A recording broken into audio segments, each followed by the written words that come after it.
Arratsaldeon. Arratsaldeon eta eskerrik asko etortzeagatik, Kultura Euskara Hezkuntza Gazteria eta Kiroletako informazio batzorde honetara. Egungo aztergai zerrendarekin hasiko gara, batzordearen 2025ko apirilaren 15ko bilkurako akta honestea egokia bada. Inolako galdarik ez badago, aurrera joko dugu eta onartutzat emango dugu. Berri ematea, dar cuenta, fiestas de San Pedro y San Marcial 2025. Bai, aurrera honate. Bai, arratsaldeon denei. Bueno, pasaden ostiralean ezagutu genuen aurtengo jaietako kartel ofiziala. Irati Amantegiri arte Irundarraren zain lanak irabazi du aurtengo kartel lehiaketa. Kartela 5 finalisten artean aukeratu da eta emandako 1518 botoetatik 287 lortu ditu. Saria 1200 eurokoa izan da. Honen harira, aipatzea baita, ekainaren 14an, San Pedro eta San Marcial jaietako kartel lehiaketaren aurkeztutako lan guztiekin erakusketa bat inauguratuko da, Amaia kazetan, eta erakusketa ekainaren 29 arte bisitatu ahal izango da. Bestalde, jaien programa osoa lantzen ari gara, eta hemen digutzeira zabaltzeko prest egongo da. Bai, hemen azpimarratu nahi dugu programazioa hiriko hainbat kultura eta kirol elkartei esker osatu egin dela, zehazki 52 elkarte parte hartu dute aurten ekintza ezberdinak proposatuz. Eta, musika jarriko dugu musika kartelaren. Musika programazio hori dagokionez, ekainaren 13-30 bitarte, hainbat kontzertu izango ditugu musika estilo eta publiko ezberdinetan, pentsatuz. Aurreko urteetan bezala, dinamika berarekin jarraitzeko asmoz, lehengo kontzertuak jaiak hasi aurreko asteburuan antolatuko ditugu. Puro relajo ratzerekin, ekainaren 13an, hasiko gara, Fangoria ekainaren 14an, baita egun horretan zehar txaranga eguna ospatuko da, hainbat txaranga hiriko erdiguneko kaleetatik. Jaurrengo astean, ekainaren 20an, musika eguna bai lotura izango da, arratsaldean zehar eta gauera arte, hainbat kontzertu emango dira Urdanibiako 3 eszenatokietan, bakoitzean nortasun propioarekin, baina denak elektronika ardatz hartuta. Eta ekainaren 23an Euskal Panoramako klasiko baten txanda izango da, Gatibu. Hauen aurretik Deklibe talde lokala egongo da, 2025 urte ontako teloneroaren bat dena. Ekainaren 27an ostirala, Ladia Rusaren txanda izango da, elektropop estilokoa. Eta 28an Jamaikaxo orkestak izango dugu aurten ere, azken urteetan bezala San Juan plazan. Jaiak amaitzeko, bidizko festa izango ditugu, astelenan, ekainako 30, horietako bat Urdanibian izango da, hiriko gazteentzat, eta bestea Zabaltza plazan, gaztea ez den publikoan pentsatuz. Eta orain Iratik, gazteartean zerbitzutik antolatu diren kontzertuei buruzko informazioa partekatuko du, bai aurretik esatea, noski programazioa elkarrekin landu dugula, azkenean udaletzetik eskaintzan den programazioaren osotasuna bilatuz. Eskerrik asko Unat eta arratsaldeon guztioi. Aurten ere 2 espazio desberdinetan egongo gara, alde batetik ekainaren 21an Urdanibia plazan, Sun egongo da. Jakingo dezunez, Untza taldeko abeslari ohia, Sunek sustrai euskalduna eta musika elektronikoa uztartu egiten du. Eta Sun eta gero zirkinik bez berbena izango dugu. Eta 28an ere Urdanibia plazan, Youth Line, artista estatu mailako artista ezaguna, eta Suso Irundarra izango ditugu. Hori alde batetik, eta gero beste alde batetik, aurten ere Gazteguneko karpa izango dugu Santiagoko frontoian, ekainaren 26, 27 eta 28an, kontzertuei dagokionez aipatu 27an ostiralean lehenengo fan edukiko degula, hau hasten ari den artista euskaldun bada, eta ondoren Kiliki. Kiliki Txilmafiako taldekide hoia da, eta bakarka bere bidea hasi du eta Irunen aurkeztuko du bere lana. Eta azkenik komentatu 28an Gaztegunean ere, larun batean, erregistroa erabat aldatuko genuke, eta Maria Eskarmientok gongo da, Operación Triunfo saioan parte hartzeagatik ezaguna den artista. Eta hori dira kontzertuak. Vale, eskerrik asko zuen azalpenengatik. Ez dakit honi buruz galderaren bat dagoen, ¿hay alguna pregunta al respecto? Vale, pues seguimos adelante. Hirugarren puntuala, Euskal Arlotik, familia Ola. David, bai. Eskerrik asko, Borja. Badakizue, askotan ekartzen dugu, baina honen helburua da familiak euskaraz aritzeko gune eta uneak sortzea, eta gune hauetan euskaraz ikasten ari diren edo eta euskaraz sustatu nahi duten familiak eta euskaraz bizi nahi duten familiak elkarrekin biltzea. Hor, 3 tailer antolatu ditugu, papiroflexia tailerra, zirku tailerra eta irtera bat Bedaioko Balerdipeko erleetara. Papiroflexia tailerrak maiatzaren 13 eta 15 izango da, 5:00 eta 7:00, zirku tailerra maiatzaren 20 eta 22an, eta aipatutako irtera Bedaioko Balerdipeko erleetara. Izen emateak dagoeneko itxita daude eta informazioa bidali dugu ikastetxetara eta familietara. Eskerrik asko, galderaren bat honi buruz. Hurrengo puntua, laugarrena, Haurrak Parkean, ere Euskal Arlotik. Hemen ere pixat ezagutzen dituzue gure jarduerak, eta ezagutzen, kontua da hemen maiatzaren 5-tik maiatzaren 28 Irungo hainbat parketan arituko gerala, eta ideia da parkeetan haurrak eta gurasoak euskaraz jolasten jartzea, eta familia eta aurri euskaraz jolasteko baliabideak eskaintzea. Printzipioz, 2 urtetan banatzen dira, eta egongo gera, de hecho egondu gera maiatzarako 21-28 Nagore Lafak parkean eta Oinaurreko parkean, eta maiatzako 23 eta 30ean egongo gera Partxiz edo Laketa, Partxiz parkean edo Laketan, ez? Hoxe. Eta barkatu aztu zait, San Juanen ere egongo gerala euria izan ez gero, hemen ere bai 23 eta 30ean, San Juan plaza. Eskerrik asko, galderarik. Bosgarren puntua, ere bai Euskal Arlotik, Udagiro. Josu. Arratsaldeon guztioi. Udagiro egitasmoaren bitartez, udako oporretan beste herrialde edo erkideoko batzuetatik etorri diren haur eta gaztentzako antolatu diren euskaraik eskolak eskaintzen dira. Euskaraekiko duten lotura zeharo ez eteteko eta euskarara modu positiboagoan hurbiltzeko. Udagiro programaren helburua euskara irakastea bada ere, haratago doan programa da, hizkuntza gizarte integraziorako tresna garrantzitsua baita. 2 txando egongo dira, lehena uztailaren 4-tik 24era eta bigarrena abuztuaren 5-tik 26era. Egunero 2 orduz eta guztira 6 talde osatuko dira, 3 uztailen eta 3 abuztuan.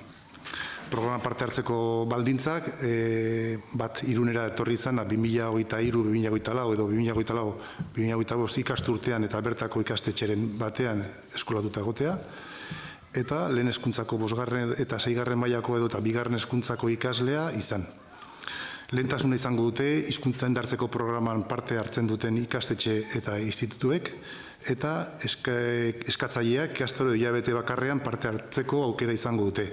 Tokirik egonez gero, 2 txandatan parte hartzeko aukera aztertuko da ere. Josu, eskerrik asko azalpenengatik, galderarik honi buruz.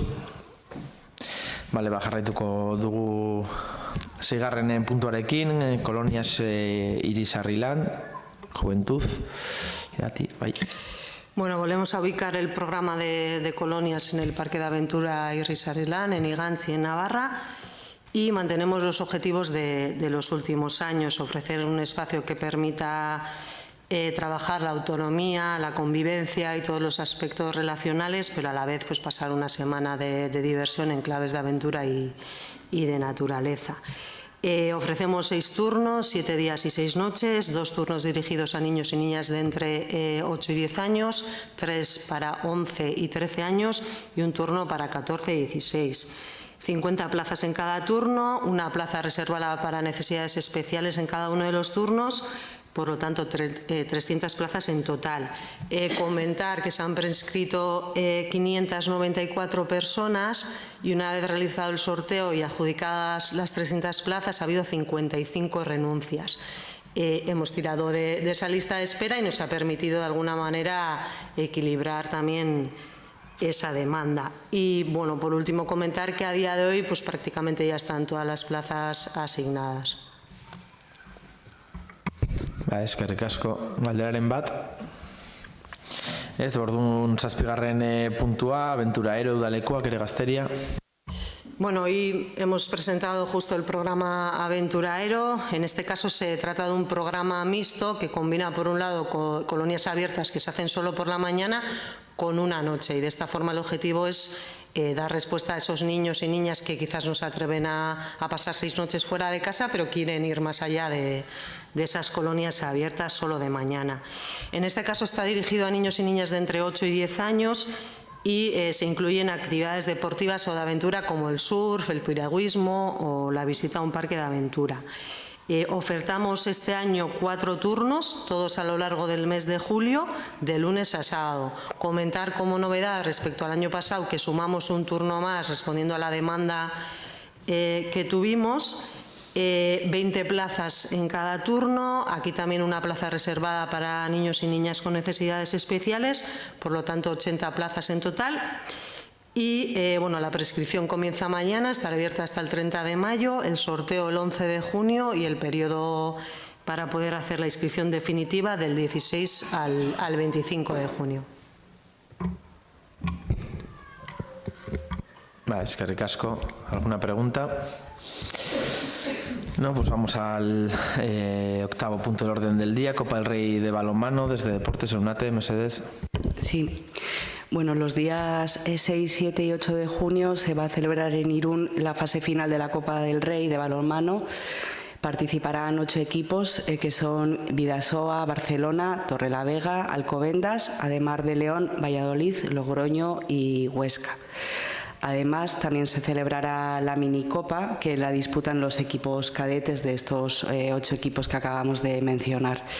Esta minicopa tendrá lugar en diferentes localidades de Guipúzcoa y la final se disputará en Irún el domingo día 8. Comentar también que de forma paralela a la actividad deportiva que tendrá Artaleku, se están ultimando los detalles de otro tipo de actividades en la ciudad y bueno, de la que pues daremos cuenta en breve. Vale, una eskerrik asko. ¿Alguna pregunta? Vale, pues seguimos adelante. Control de órganos resolutorios, dación de cuentas de resoluciones de alcaldía y delegados, delegadas y acuerdos de la Junta de Gobierno local, 1 al 30 de abril del 2025. María, si no me equivoco, no hemos recibido ninguna cuestión. Vale. Así que pasamos directamente a ruegos y preguntas y ya que tenemos algunas, María, pues adelante. Bai, Irungo Hiritar Forutik galdera batzuk jaso ditugu. La primera sería, nos preguntan por el estado del Plan de Infancia y Adolescencia 2021-2024. Bueno, respecto al Plan de Infancia, hemos comentado alguna vez en esta comisión que estamos en un periodo de transición entre el primer plan y el futuro segundo Plan de Infancia. Comentar que trabajamos y seguimos trabajando en esos 6 ejes que plantea el primer plan de infancia y que muy probablemente le demos forma a este periodo de transición en forma o en documento de prórroga de ese primer plan de infancia.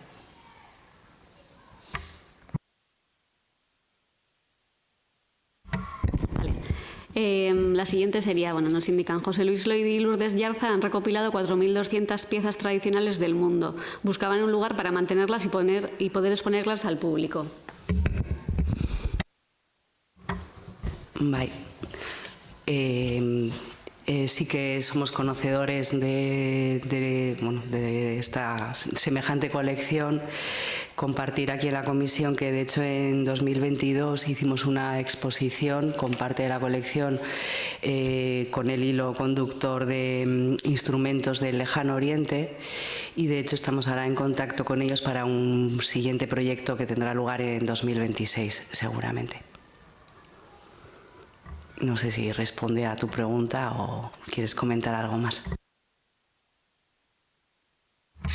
Y la última sería, la Casa de Oteiza Basterrechea y Luis Vallet se ha celebrado ya el centenario del nacimiento de Basterrechea y poco o nada se ha hecho en la ciudad para celebrarlo. La casa sigue envuelta en papel de regalo.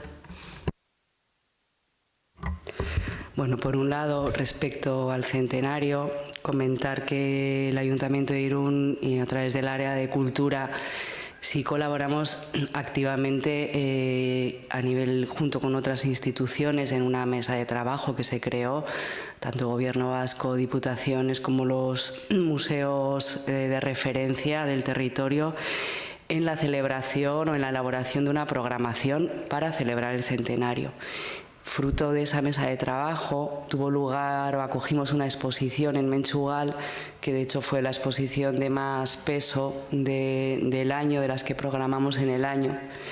La exposición de hecho tenía el título Basterrechea en Irún, y entonces a través de distintas creaciones del periodo en el que él vivió, tanto de la escultura como del cine, el diseño inmobiliario y demás, se contó la relación de Basterrechea con Irún.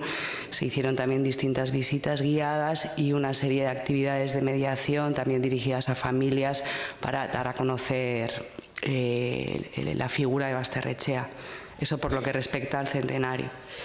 Y respecto al edificio, a la casa taller, comentar que si bien no es visible, ¿no?, a día de hoy, sí queremos compartir los pasos o los estudios, lo que se ha hecho en estos años, junto con obras o gracias al área de obras. Por un lado se trabajó en primer lugar en un estudio para valorar la viabilidad arquitectónica, la salud arquitectónica del edificio y los requisitos y las condiciones que había de cumplir para tener un uso público. Se trabajó además en la excepcionalidad o singularidad del edificio, porque con la normativa actual si no hubiera sido posible, y todo eso, bueno, pues ha implicado una serie de trabajo interno bastante exhaustivo. Fruto de las conclusiones de ese estudio, ahora en segundo lugar se ha encargado un proyecto para el refuerzo estructural, el forjado y las cubiertas. De manera que, bueno, primero ha sido confirmar la salud del edificio y después hacer los trabajos de acondicionamiento básicos antes de abordar cualquier otro proyecto, pues, museográfico, cultural o artístico que se pudiera acoger. Es que casco unate, ¿sí alguna cuestión, Fidel? Sí. Entonces, por lo que he entendido, no hay peligro de que se vaya a derrumbar, ¿no? Al estar el proyecto este estructural que... Bueno, temas estructurales de edificios igual lo dejamos para la comisión de obras. Ahora estamos en la comisión de cultura, entonces no están las personas que se encargan de ese tipo de situaciones. Entonces, si tenemos alguna pregunta sobre estado de edificios, pues lo trasladamos a la comisión pertinente. ¿Algo más, Fidel? ¿No? Vale. Bueno, seguimos con ruegos y preguntas. Si alguien tiene alguna cuestión, algún ruego, alguna pregunta. Ez? Orduan bukatu emango dugu batzordea, eskerrik asko tortzagatik eta arratsalde ona pasa.